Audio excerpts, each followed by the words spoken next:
L'histoire débute avec Adrien Lemoine, un explorateur chevronné fasciné par les territoires les plus reculés de notre planète. Depuis des mois, il prépare une expédition audacieuse visant à cartographier une région inexplorée de l'Antarctique, une terre de glace et de silence où aucun être humain n'a encore mis le pied. À l'aube de cette aventure, il se sépare de son équipe principale après une semaine d'exploration conjointe, déterminé à affronter seul les défis du plateau glacial.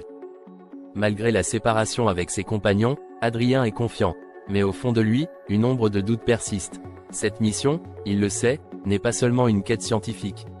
Elle est aussi un moyen de se retrouver, d'explorer ses propres limites et de se mesurer à l'immensité de ce désert de glace.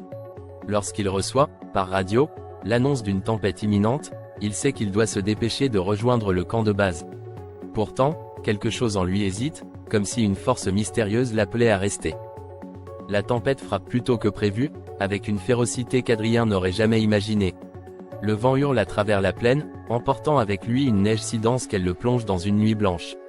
La boussole dans sa main tremblante devient une illusion de contrôle. La situation se détériore rapidement, une bourrasque violente emporte sa tente et une partie de ses provisions, le laissant presque nu face à la furie de l'Antarctique. Coincé sous un abri de fortune creusé dans la neige, Adrien lutte contre l'hypothermie et la panique. Cette première nuit glaciale, il bouge sans cesse pour éviter de céder à l'engourdissement mortel.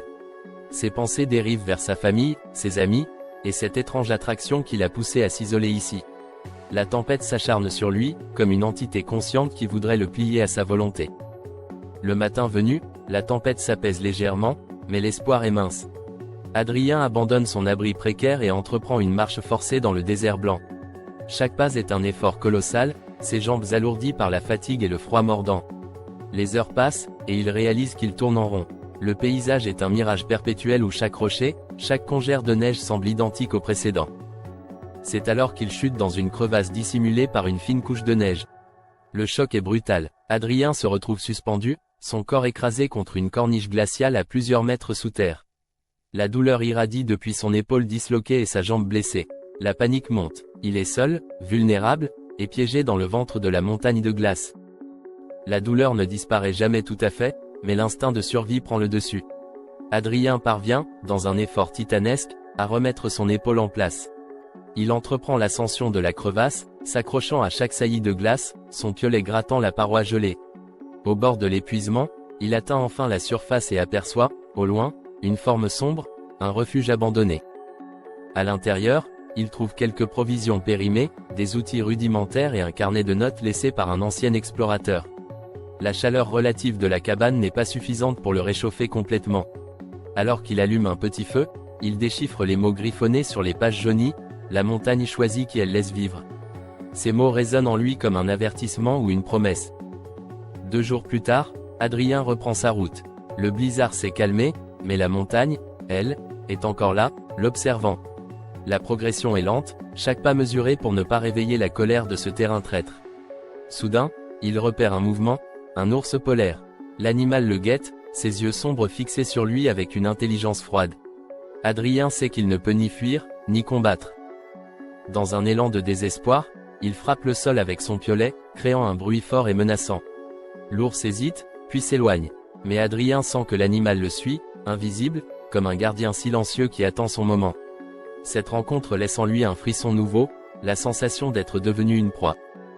La faim devient insupportable. Adrien ronge des morceaux de cuir pour tromper ses douleurs d'estomac. Ses forces l'abandonnent peu à peu, et la solitude le ronge de l'intérieur. Il commence à voir des ombres, à entendre des voix. Ses pensées se brouillent, et il croit apercevoir ses coéquipiers au loin, les entendant l'appeler. Il court vers eux, trébuche, et se retrouve seul dans une plaine blanche et déserte. L'hallucination s'efface, le laissant encore plus désespéré. Le dernier soir, alors que tout semble perdu, il entend un bruit mécanique au loin. Un ronronnement, faible mais distinct. Ses forces renouvelées par cet espoir infime, Adrien parvient à se relever, à agiter ses bras. Et puis tout devient noir. Quand il se réveille, il est allongé dans une tente médicale, la chaleur artificielle d'un réchaud l'enveloppant. Ses blessures sont soignées, mais ses doigts et une partie de son pied gauche ont été sacrifiés aux gelures. Adrien est vivant, mais une partie de lui est restée là-bas, dans l'enfer glacé de l'Antarctique. Ses coéquipiers le félicitent pour son courage et sa résistance, mais le regard d'Adrien est hanté.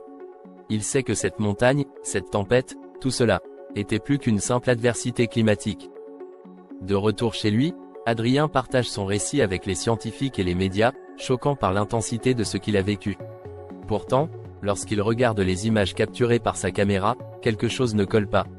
Il y a des sons, des formes fugaces que lui-même ne se souvient pas avoir vues. Les mots de l'ancien carnet lui reviennent en mémoire, la montagne choisie. La question qui le hante désormais n'est plus de savoir comment il a survécu, mais pourquoi. Pourquoi lui, cette histoire de survie, au-delà du courage et de la résilience, devient une quête d'explication. Adrien jure de retourner dans ces terres hostiles, non pas pour défier la montagne, mais pour comprendre ce qu'elle cache réellement.